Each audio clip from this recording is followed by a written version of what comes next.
네, 여러분 추석 연휴가 이제 한 3, 4일, 또 직장에 따라서는 한 4, 5일까지 토, 일, 월, 화, 수 4, 5일까지 이렇게 쉬는 직장도 있을 테고요. 며칠 쉽니다. 전에 며칠 쉬면서 우리 민주주의란 무엇인가, 한국 민주주의는 어디로 가고 있나, 이런 요지로 좀 여러분들께 같이 생각할 거리를 한번 드려볼까 하는 생각입니다. 흔히 우리가 자본주의 이제 이런 데 대해서 예를 들어서 천민자본주의 이런 말을 씁니다. 천민자본주의라고 하게 되면 이제 말하자면 이제 아주 현찰 많은 졸부들이 이제 그야말로 돈이 전부라고 생각하고 돈으로 모든 다른 가치를 지배할 수 있는 것처럼 이제 절제 없이 이제 쓰게 되면 돈이 인생의 가치의 전부는 아닙니다. 돈은 우리가 행동의 자유를 얻는데 굉장히 중요한 하나의 물질적 수단임에는 분명하지만 돈이 또 전부는 아니죠. 인간은 고도의 정신적 존재이기도 한 것이어서 물질적 존재인 것만은 아닙니다. 그런데 이제 그 경계를 넘어서서 그야말로 천민자본주의 또는 졸부자본주의, 저기 이제 어떤 폐단도 있습니다. 물론 우리가 사실은 그런 사람들에 대해서 저는 나 하지 말아라 이렇게 주장하고 싶진 않아요. 그건 개인의 자유이고 각자는 자기가 가진 만큼의 물질적 부를 향유하다가 또 닦아먹고 복권 걸려서 흥청망청하다가 고급차 타고 신나게 달리다가 죽기도 하고 그런 것이거든요. 그래서 저는 인생은 그렇게 단순치 않다고 늘 생각합니다만 이 한국 민주주의에 대해서 이런 말을 쓸 수 있습니다. 흔히 그동안 학문적으로는 이제 민주주의를 여러 가지 나눌 때 서구형 민주주의다, 동구형 민주주의다, 또는 민주주의라 그러면 소위 자유민주주의다, 또는 대중민주주의다, 이런 여러 가지 구획 기준들이 있습니다. 구분하는 여러 가지 이제 구별 짓는 방법들이 있고 개념의 어떤 층위들이 있죠. 근데 저는 천민자본주의다 하는 말보단 차라리 지금 우리 사회가 직면한 위기의 하나는 천민민주주의다 하는 차원에서 늘 생각을 합니다. 원래 이 민주주의라고 하는 것은 사람마다 정의하는 게 다 다르고 데모크라시라고 하는 것을 일본 사람들이 번역을 하면서 민주주의 이렇게 번역을 했습니다. 하나의 이즘인 것처럼 번역을 했는데 사실 민주주의는 데모크라틱 인스티튜션이죠. 말하자면 하나의 제도입니다. 민주 절차, 민주주의적 절차 또는 제도, 민주 제도로서의 어떤 걸 갖는 거죠. 지금 우리나라가 87년도부터 또는 48년 정부 수립부터 우리가 근대화의 과정에 들어섰다. 식민지 근대화라고 하는 차원에서는 논란을 빼놓고 48년 이후 벌써 60년이 넘었지 않습니까? 두 세대가 정확하게 넘었습니다. 그 다음에 소위 우리가 이제 산업화가 끝나고 아주 도식, 그게 참 도식입니다만은 민주 세력, 산업화 세력 이렇게 나누는 것이 굉장히 지나치게 도식적이어서 굉장한 딜레마가 있죠. 사실은 문제는 복합적으로 늘 어떤 것이든지 움직이죠. 예를 들어서 박정희 개발연대의 경제개발 또는 경제발전 또는 GDP의 성장, 중산층의 형성 이런 것들이 사실은 그 이후에 이제 어떤 중산층을 중심으로 하는 잘 정리된, 잘 절제된, 잘 컨트롤되는 질서정연한 민주주의를 가능하게 하는 이제 그런 요인들이 되기도 하는 것입니다. 그래서 우리가 민주주의와 산업화 이렇게 얘기할 때도 어디서부터 언제까지는 산업화, 언제서부터 언제까지는 민주주의 이렇게 얘기할 수 없는 것이죠. 이제 하나가 말하자면 서로가 이제 모순 속에 밀고 다니면서 발전하고 하나의 토대가 구축이 되면서 그 다음 단계로 진행할 수 있는 거고, 그건 제가 며칠 전에 이제 다른 얘기를 하면서 마치 우리 과거사 얘기를 하면서 누에 고치를 깨고 나비가 날듯이 또 알껍질을 깨고 알껍질은 구속이잖아요. 말하자면 쌓여있는 폐쇄적인 것이 하나의 자유를 향해서 새가 되어서 날아오르는 그런 얘기를 했습니다만은 그 속에서 사실은 또 다른 씨앗이 자라나는 거죠. 예를 들어서 강압적인 개발 독재의 시스템 속에서 민주주의라고 하는 하나의 시스템이 또 커져나가고, 그게 이제 87년도에 하나의 그 사건의 형태로 드러났던 것이 소위 87년도 6월 항쟁, 뭐 이렇게 부르는 하나의 이제 행사, 사건, 이벤트가 이제 생기는 겁니다. 근데 그렇다고 해서 6월 항쟁 이후의 민주주의다 이렇게 얘기하기도 못 합니다만은, 어떻든 그때를 기점으로 보더라도 벌써 87년이면 97년, 2007년에 지금 25년, 거의 뭐 사반세기가 다 되었습니다. 과연 한국의 민주주의는 87년도를 기점으로 잡더라도 제도로서 정착되고 있는가 하면 저는 오히려 거꾸로다고 생각합니다. 이제 안철수 현상 같은 것도 마찬가지고, 지금 이제 최근에 보면 뭐 윤여준이라는 분이 문재인으로 들어가고, 윤여준은 한나라당의 책사를 자처했던 사람입니다. 또 뭐 이 앞 집산이 말도 못하죠. 이현재라는 분이 갑자기 안철수 밑에 뛰어들어가고, 장하성이라는 사람이, 장하성은 아주 신자유주의의 극단을 달리고 타이거 펀드, 뭐 소브린 펀드 이런 데하고 친하고, 월가를 뭐 제 집처럼 편안하게 생각하고 이런 사람이었는데, 갑자기 무슨 뭐 안철수에게 뛰어들어가고, 뭐 난장판 5분 직전입니다. 그래서 전직 장관들, 뭐 전직 뭐 누구누구 할 것 없이 서울대 교수들도 뭐 이패 저패 다 나눠 갈라치고, 고대 교수들은 또 여기저기 또 갈라치고, 마치 폴리페스로 자기가 어느 캠프에 속하거나 초대를 받지 않으면 마치 무능한 사람처럼 인식이 되고, 온 나라 전체를 이렇게 정치적 뭐 말도 못하죠. 이 민주주의라고 하는 절차가 보편적 이성, 국민 전부, 국민은 다 생각이 다르지만 전체적인 디시전, 하나의 보편적 국가 이성을 만들어가는, 좀 어려운 얘기가 되겠습니다만은, 뭐 굳이 얘기하자면 루소의 일반의지, 뭐 사실 일반의지라고 얘기하는 그 실체도 존재하지는 않습니다. 근데 우리가 개념적으로 본다면 일반의지라고 하는 궁극적인 목적을 찾아가는 하나의 프로세스, 로서의 민주적인 절차, 질서정연하게 하나의 국가이성이 행사되는 프로세스로서의 민주제도, 데모크라틱 인스티튜션이 잘 우리 사회에 정착이 되었는가. 그래서 입법, 행정, 사법이라고 하는 것이 질서정연한 관계를 유지하고 있는가. 이런 차원에서 본다면 우리나라는 지금 총체적으로 천민민주주의가 횡행하고, 정치가 민주주의를 압도해버리는, 이 모든 정치가 민주정치인 것은 아닙니다.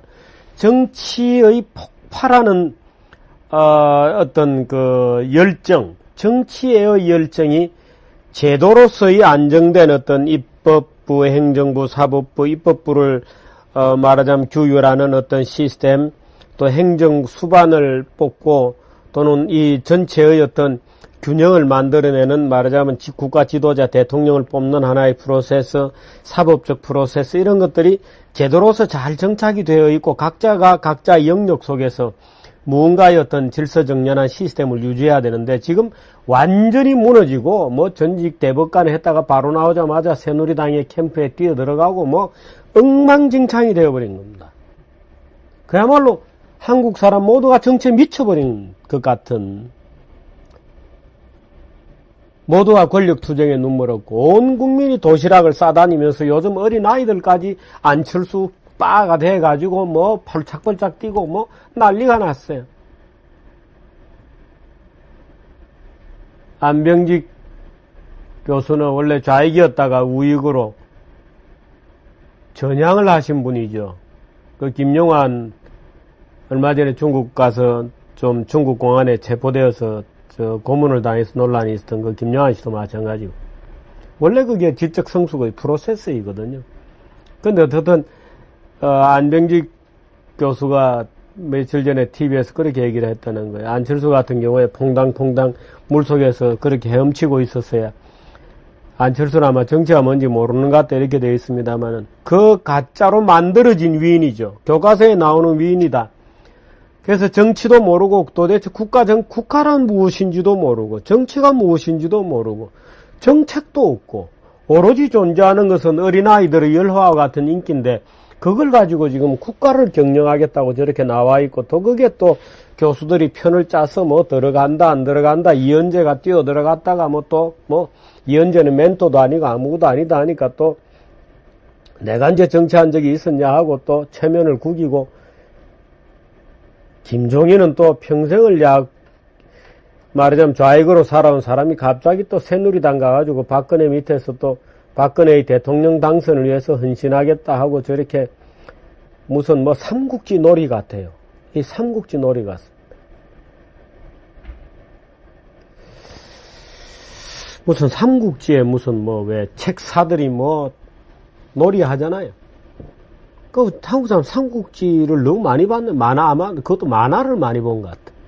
삼국지 그것도 소설을 많이 본 게 아니고 만화를 많이 본 것 같아. 아이들까지 집 밖으로 싸다니면서 안철수 빠가 돼가지고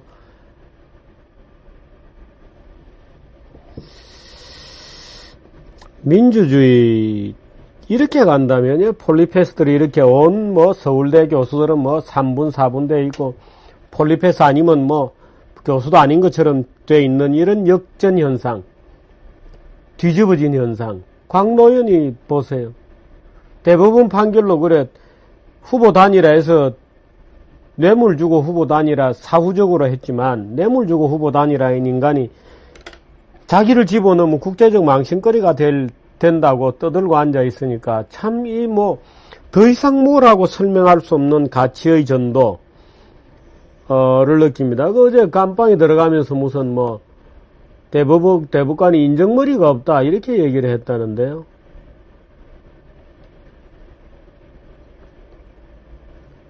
참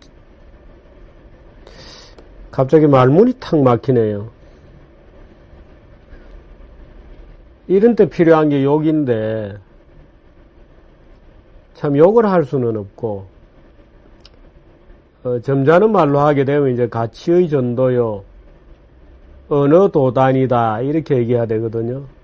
근데 너무 이제 그 말도 상투적이 되어서 할 말을 잇는다 이제 말로 언어 도단 이렇게 표현할 수밖에 없는 그런 사람들이 또 하여튼 정치적으로 우리 편이기만 하면 괜찮은 거예요. 그래서 그냥 또 빠들이 따라다니고 그래서 지금 한국의 민주주의라는 것은 우리 편이 권력을 잡기만 하면 무엇을 해도 좋다는 식의 로또 민주주의가 됐습니다. 그러니까 저마다 막 스크램을 짜고 그나마 안철수 밑에는 다행히도 별로 가는 사람이 없어요. 장하성 교수가 뛰어들어가고 몇몇 교수들이 있다고 합니다만은 문재인 캠프 새누리 여기는 구름같이 모이고 있다는 겁니다. 수백 명씩 서울에서 부산까지 서울에서 광주까지 줄을 서도 닿을 정도라고 하는 많은 교수들이 폴리페서들이 아주 구름처럼 문전성시를 이루어서 우리 진영에서 권력을 잡으면 어디 가서 사회이사라도 이제 한 자리 해야 되니까 사회이사하면 꽤 짭짤하거든요. 그 짭짤한 거 평생 이제 안철수가 그 맛을 보고 이 회사 저 회사 가서 사회이사를 많이 했잖아요. 컴퓨터 보안 프로그램도 가서 팔아먹고 그 이사의 자격을 했는데 그거 다 불법이죠. 우리나라가 지금 이렇게 정치 타락을 하고 있고 이것이 87년도 민주화 투쟁 이후에 25년 만에 또 다른 풍경, 어린애들까지 허경영이가 오히려 요즘 아주 괜찮은 대통령 후보 같아 보이는 정도니까 허경영이 아시죠? 그리운 허경영. 차라리 그렇게 순진이라도 해줬으면 좋겠어요. 재미라도 있잖아요, 거기는. 그래서 87년도 민주화 이후에 도달한 한국 민주주의가 어디에 도달해 있나? 천민민주주의로 돌아가고 있다. 천민민주주의로 돌아가고 있다. 로또 민주주의로 돌아가고 있어서 각 캠프마다 구름 같은 폴리페스트리 몰려들어서 저마다 무슨 아이디어로 국가를 끌까? 국가 경영이 아이디어로 되나요? 국가 경영이 아이디어로 될 것 같으면야 누가 국가 경영을 못하겠어? 국가의 경영이 아이디어로 되는 것은 아니거든요. 민족사회 앞날이라는 것이 아이디어로 결정될 바에는 누가 못하겠어요. 그걸 할 바에는 무슨 맥켄지 컨설팅이라든지 뭐 딜로이트 컨설팅이라든지 뭐 이런 컨설팅 회사 청와대에다 갖다 놓고 하는 게 훨씬 낫지 않겠어요? 아이디어로 따지면. 인생은 진실된 맛이 있어야 하는 것이고 인간관계도 진실된 맛이 있어야 되는 겁니다. 제가 안철수를 비판하는 것은 무슨 어떤 특정 진영에 속해서 다른 진영을 욕하자는 것이 아니고요. 그 위선자거든요. 위선자.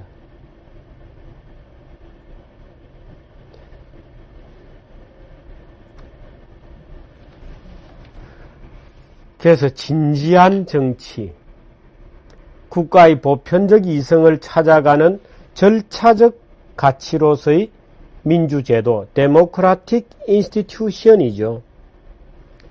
그것이 없어졌습니다. 그저 지금은 다 맨 땅에서 그저 대중의 인기를 구름처럼 모으기만 하면은 권력을 장악할 수 있다고 하는 원초적 권력 투쟁이 있는 것이지, 이게 무슨 민주주의입니까?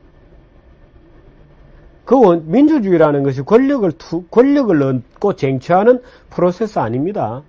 민주주의라는 것은 국가적 문제에 대한 보편적 합의, 뭐 굳이 저는 그런 표현을 좋아하지 않고 또 엄밀한 자유주의적 관점에서 일반의지라는 말은 맞지 않는 말입니다. 그러나 굳이 표현한다면 국가의 일반의지를 찾아가는 하나의 인스티튜션이죠. 프로세스입니다. 근데 지금 우리나라 민주주의는 그게 아니에요. 뭐 정당이야 뭐 있든 없든지 가져 그저 평지에서 누구든지 구름대처럼 인기만 모으면 되고 차라리 싸이를 출마시키죠. 뭐. 싸이가 지금 만일에 한국 대통령 후보들 여러 명 중에 나는 누구를 지지한다 하면 아마 대통령 당선될 거예요. 어느 캠프에 가 사진 하나 먼저 같이 찍고 나는 누구를 지지합니다 하면 또 열광하면서 그것도 될지도 모르죠. 이런 민주주의가 이게 시궁창의 민주주의지 무슨 이게 87년도 이후에 25년 만에 도달한 민주주의 결론이 대중민주주의, 이 말도 사치스러운 말이죠.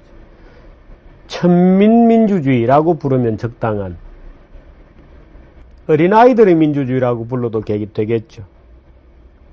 그런 정도에 와 있습니다. 그래서 민주주의라는 것이 보편적 국가 권력, 그 속에서 하나의 국민들이 자기 개인의 모든 정치적 의사결정을 위탁하는 어떤 프로세스고, 좋은 민주주의는 이런 겁니다. 좋은 민주주의는 뜨거운 민주주의가 아닙니다. 좋은 민주주의라는 것은 합리적 무관심에 기초한 민주주의가 좋은 민주주의죠. 국민들로 볼 때는 뭐 선거 꼭 찍으러 가야 되나? 뭐 그래도 찍으러 가주는 것이 좋겠지. 근데 누구를 찍어보나? 뭐 이런 정도의 약간은 거리를 두는, 마치 제가 도시미학 산책이라는 프로그램을 얘기할 때 도시라는 것은 합리적 무관심에 기반한, 말하자면 합리적 무관심이 오히려 개개인의 자유가 보장받는, 사적 공간이 보장받는 그런 영역이다. 그래서 도시에서는 우리가 자유가 있다고 느끼고 탈권이라고 느끼는 것이다. 이런 얘기를 했는데요. 정치도 마찬가지입니다. 정치도 우리 집 안방까지 누군가가 마이크를 들고 들어와서 시끄럽게 하는 게 정치가 아니거든요. 근데 지금 보세요. 온 집안에 가면 아버지와 아들과 할아버지가 생각이 달라서 다투고 정치 가지고, 도대체 정치가 개개인의 가정에까지 이렇게 침투해 들어있을 정도로 원초적 권력화에 있고 전부 우리 국민들이 미쳐 있는 거죠. 그런 게 아닙니다. 그러니까 추석 때 정치 얘기하지 마십시오. 그럼 무엇에 대해서 박빠가 되었건 안빠가 되었건 문재인 빠가 되었건 빠가 되지 마십시오. 빠가 되는 게 아닙니다. 정치는 적절한 수준까지 등거리, 말하자면 합리적 관심과 합리적 무관심이 약간의 긴장을 유지하는 정도, 걔는 뭐라 그래? 이런 정도. 뭐 빠가 되는 게 아니고, 그런 정도의 민주정치가 오히려 잘 세련된, 근데 그렇게 하려면 어떻게 해야 되느냐? 여기까지는 아마 많은 사람이 동의하겠죠. 그렇게 하려면 어떻게 해야 되느냐? 국가 권력을 누가 권력자가 되어도 무방할 정도로 권력이 할 수 있는 역할이 작아져야 됩니다. 권력이 작아져야 돼요.